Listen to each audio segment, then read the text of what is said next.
Footprints of Jesus. That's a special song. I'm glad we don't just have his footprints, we have his presence here with us and his spirit. And that's what I've got to talk about this morning a little bit. This morning in Genesis chapter 8 and verse 16, and something kind of hit me this week, and I think I read this somewhere in devotion, but it struck me pretty hard in thinking about how many times I'm just like Jacob.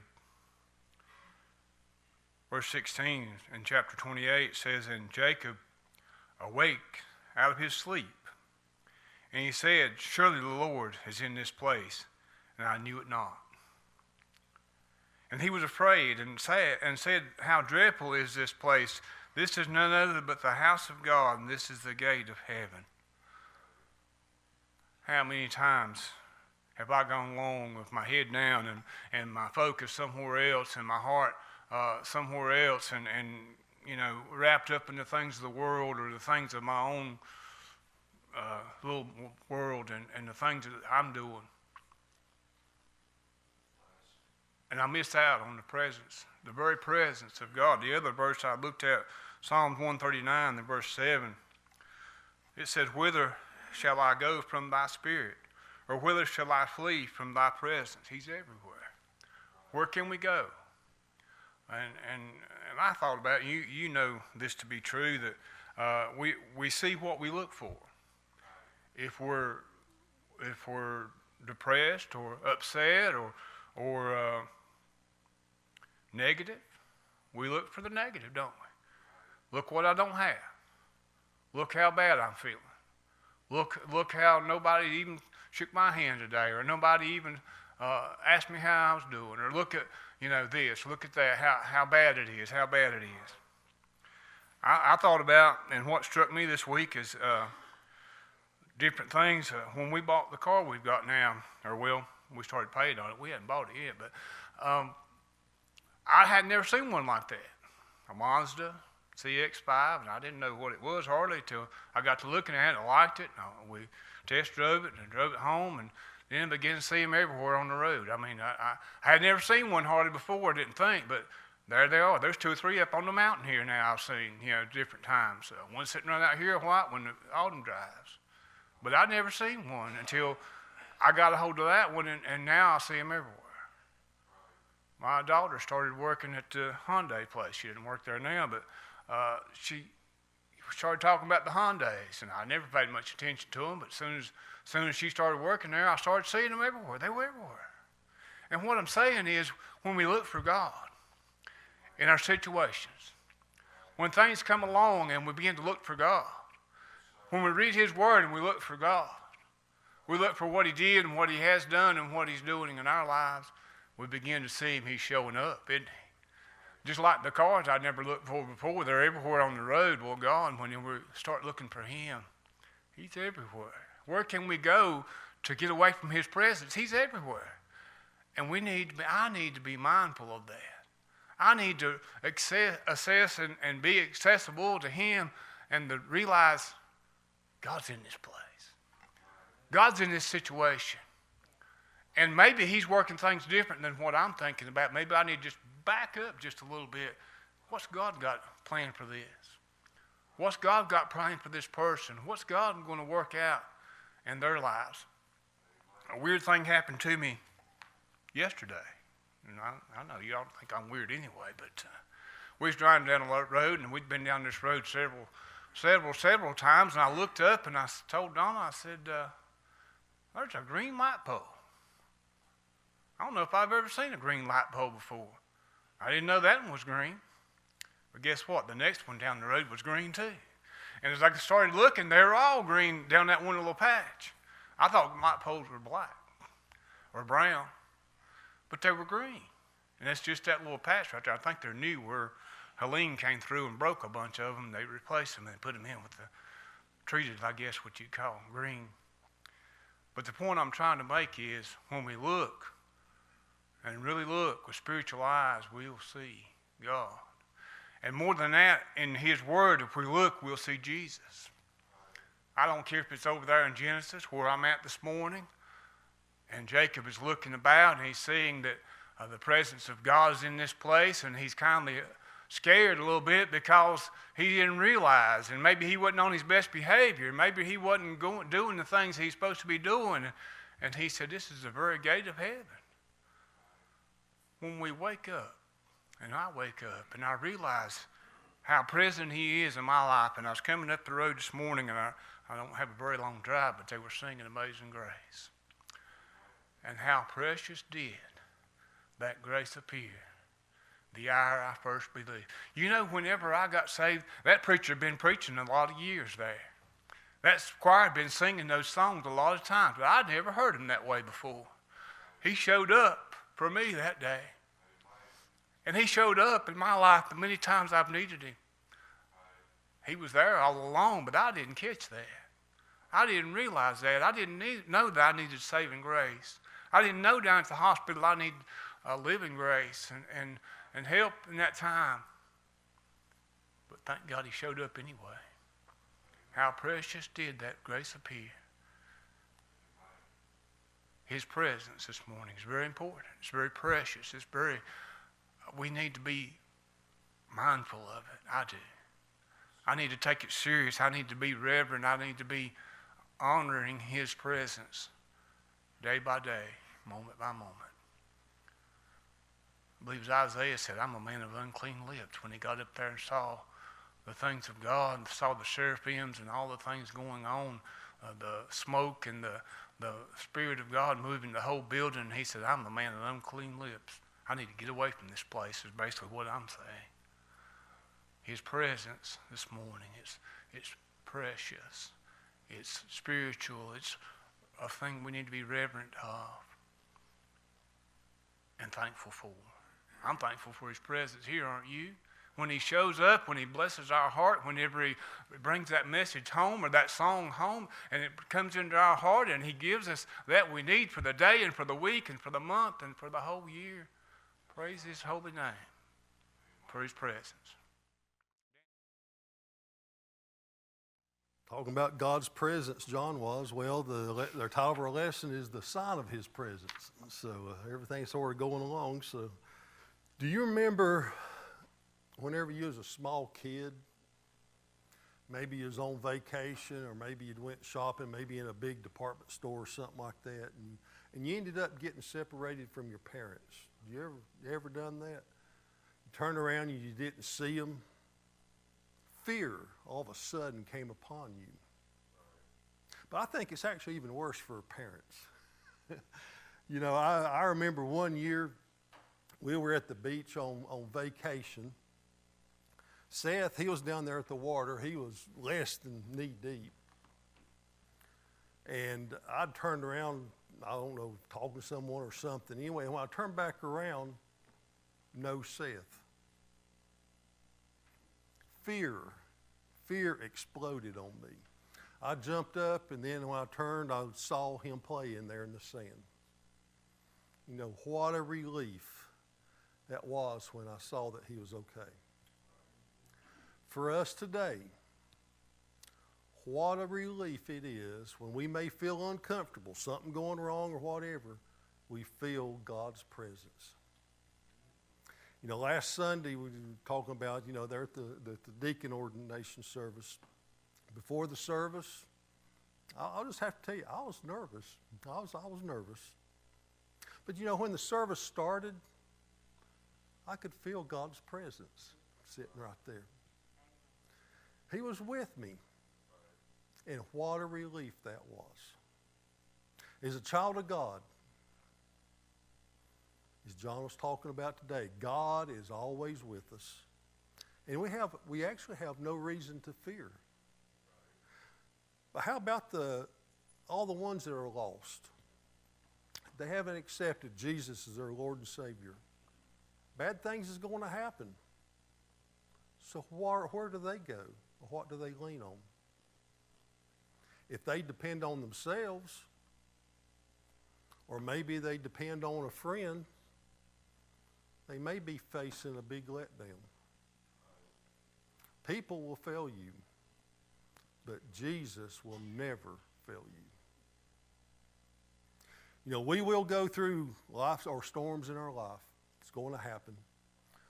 I don't know anyone that likes going through a storm, or especially a life storm. But there's good things. There's good things, though, that comes through a storm. You know, in the world, you know, right now we're dry. You know, they're calling maybe for some severe storms here, mainly tomorrow, but when it storms, it rains. It waters the earth.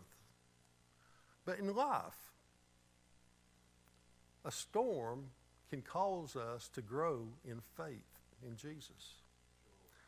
A lot of times through the storm, we'll see the sign. We'll see the sign of Jesus' presence. And that is a blessing.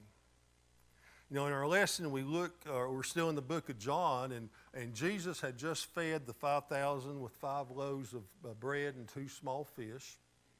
A big miracle that all could see. The people began talking and wanting to make Jesus their earthly king. You know, they got thinking, you know, Moses was, you know, he had led them out of bondage there in Egypt. Now, after seeing Jesus, all the miracles he was doing, they wanted him to lead them out of bondage from the Romans. Jesus, what happens, he ends up sending the crowd away, and then he tells his disciples to go get in their boat and head across the sea. And Jesus, he would meet them later, but he went up to the mountain to pray. Anyway, we'll get started here in verse 16. And when even was now come, his disciples went down into the sea. You know, the time was evening. So it was just before dark, or just right at getting dark, when the disciples started getting in the boat. So in verse 17, and entered into the ship and went over the sea toward Capernaum. And it was now dark, and Jesus was not come to them. You know, the boats back then that they used, actually they were a little bit larger than I was thinking. At least they was wider than what I was thinking. You can show some pictures here if you got them. They were around 27 feet long, and they were over 7 feet wide, which is a typical size of a fishing boat back then. You know, these boats, they were mainly used for fishing, but they were also used for travel, like traveling across the sea. And I'm sure that they was also used for transporting merchandise also. Anyway, the disciples, they got into the boat and they headed toward Capernaum. And thank Petey for getting those pictures up here for me. The city served as a hub for Jesus' ministry for a time back then. Where they were at, though, before they got in the boat, they were up there in the mountain, and it was a deserted place. And the disciples, they wanted to go back to their homeland or hometown area to be able to rest, but also find lodging. Jesus, though, he wasn't with them. Well, by the time they got started, it was getting dark.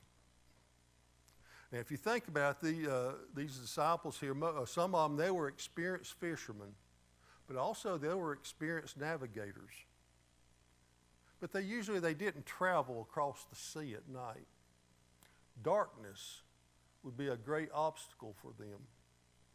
You know, they didn't have navigation equipment like we have today. You know, with the phones that we carry around today, we can pull up and out and see exactly where we're at and where we need to go. The navigation that they used was the stars.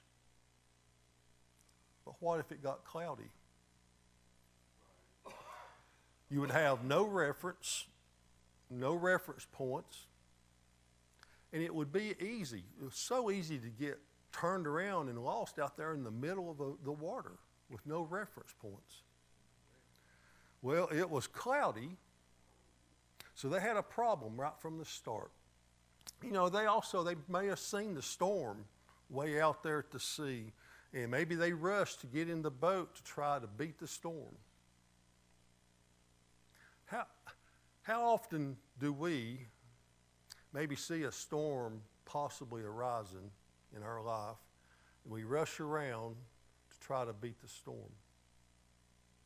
If we rush and we do this and that, trying to defeat the storm, as Barney Fife, I always like to refer back to Barney Fife, says, nip it in the bud.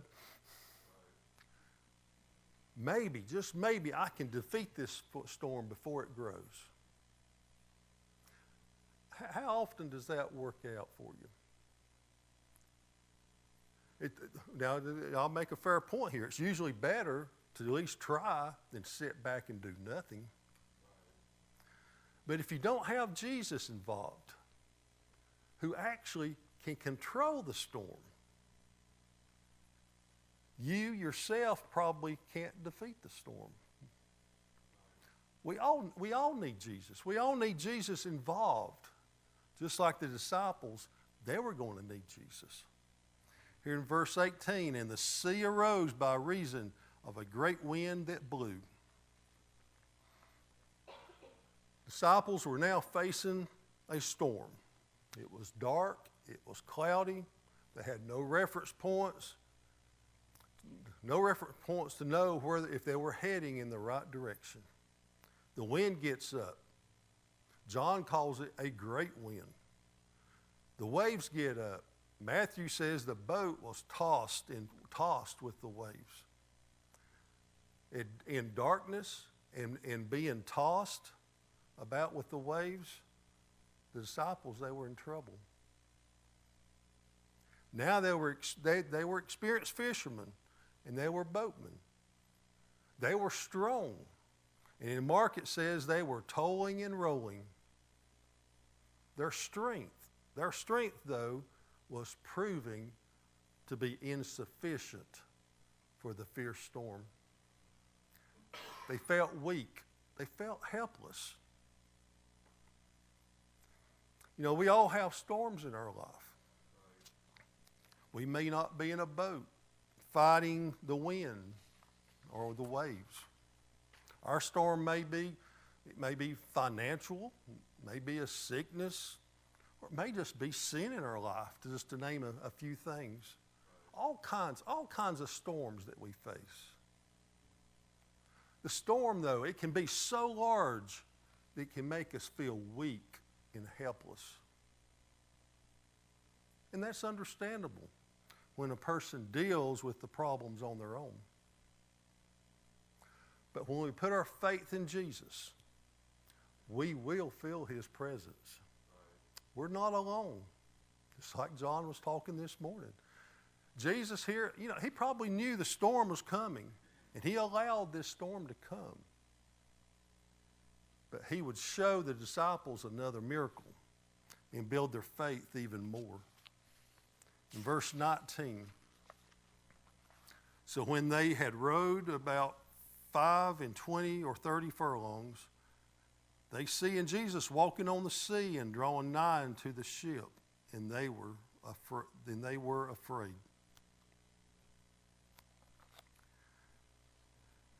Jesus knew the threat to his disciples. So Jesus shows up walking on the water. He is showing the disciples that His power is greater than any storm or wind or the angry sea. Any storm that we face, Jesus' power is greater than any storm that we may face. And a great promise Jesus made to us. He promises to be with us through storms of life. But when the disciples, when they saw Jesus walking on the water and approaching the boat, it says they were afraid. You know, I think about it, I could understand their fear. You know, they were already scared because of the storm, and they couldn't do nothing about it. Now all of a sudden, they see a man walking on the water coming toward them. I got thinking, if I was down there at our pond fishing, and I looked up and see a man approaching me walking across the water, I guarantee you my heart would start pounding. It's I guarantee. We all have fears. Every one of us have fears. It may be spiders. It may be snakes. Some people pass out at the sight of blood. I love to fly an airplane, but Annette has a fear of flying, even though she'll fly when she has to. Annette can't sleep if the wind's blowing real hard. I can sleep like a baby. We all have different fears. Disciples had a fear here because they saw someone walking on the water and they didn't recognize that it was Jesus. Their mind, what happens? Their mind starts racing, starts going. In Matthew it says, they said, "It is a spirit," and they cried out for fear. They feared. They feared that it was a spirit from the spiritual world. Maybe even Satan himself. They had fear. In verse 20, "Be said unto them, it is I, be not afraid." So Jesus, he identifies himself to the disciples. They heard him and they knew his voice. And in Matthew it says that Peter asked if he could come out on the water to Jesus, and Jesus invited him to come. Peter, he gets out of the boat. And he walks on the water toward Jesus. But what did Peter do? Like we do. He takes his eyes off Jesus. Looks down at the water and says, "What am I doing? This is impossible to do." Fear crept in Peter. What happens? He begins to sink. This is the great thing, though. Jesus reaches out to rescue Peter for his lack of faith. The key point here is keeping our eyes on Jesus. Don't let our problem, don't let our fear be our focus. Keep your focus on Jesus. Now for us, let's be honest. Our human nature, it's to fix the problem. We see a problem, we're going to fix it. We'll work and work trying to solve whatever we're going through until we get to the point of feeling hopeless. But here's the great news. The great news. Putting our faith in Jesus, he will rescue us just like he did Peter. We can't, if you think about it, we can't badmouth Peter's faith. He had faith enough to get out of the boat and walk on the water a few steps, while all the others stayed in the boat. The thing is, we all need to build our faith in Jesus more. Jesus said, if our faith was the size of a mustard seed, that we could move mountains. So we should never criticize someone else because we actually have a lot of growing to do ourselves. Jesus tells his disciples not to be afraid. All through God's word, he tells us not to be afraid. I'll give you a couple of verses here. In Joshua 1:9, "Have not I commanded thee? Be strong and of good courage, be not afraid, neither be thou dismayed. For the Lord thy God is with thee wheresoever thou goest." In Hebrews 13:6, "So that we may boldly say, the Lord is my helper. I will not fear what man shall do unto me." Now, not fearing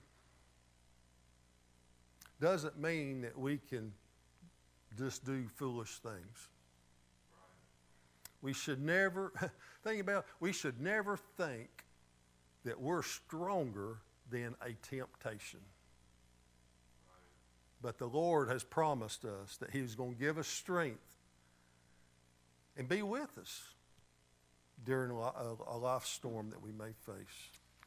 In verse 21,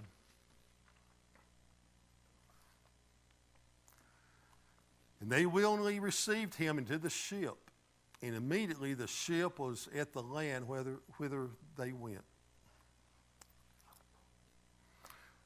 You know, as I said before, I don't think anyone likes going through life storms. God, though, has a purpose. He has a purpose to allow us to go through certain storms. I truly believe that. It may be to teach us to put our trust in Him. Sometimes it may be to help us find His will that God has for our life. Other times it teaches us to surrender and to submit to God. It may give us courage to stand up on the promises of God. And then again, it can be for someone else. We may be going through something that's for someone else, to teach them how we put our faith in God during our different circumstances. All kinds of things, all kinds of reasons.